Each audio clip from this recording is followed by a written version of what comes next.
পৃথিবী বড় স্বার্থপর, দুনিয়া বড় স্বার্থপর। দুনিয়া কাউরে জায়গা দেয় না। দুনিয়া কত ক্ষমতাধরকে মাটির নিচে ফেলায় দিছে। দুনিয়া কত সম্পদ আলাকে মাটির নিচে ফেলে দিছে। দুনিয়া কত সুন্দরী নারীকে মাটির নিচে ফেলায় দিছে।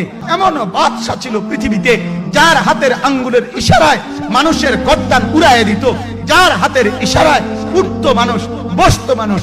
আজ বাদশারা নাই, আজ সম্পদওয়ালারা নাই, আজ মালওয়ালারা নাই। দুনিয়া কাউরে থাকতে দেয় না, কাউরে না দোস্ত, কাউরে দেয় না। দুনিয়া দাদারে আমার থাকতে দেয় নাই। আমার দাদারে আমি দেখছি, আজ আমার দাদা নাই। আমার নানারে আমি দেখছি, আমার নানা নাই। আমার দাদিরে আমি দেখছি, আমার দাদি নাই। আমার নানিরে আমি দেখছি, আমার নানি নাই। আমার বাবারে আমি দেখছি। দুনিয়া আমার বাপকে থাকতে দেয় নাই। আমার বাপ কবরে চলে গেছে। দুনিয়া কাউরে থাকতে দেয় না, কাউরে না।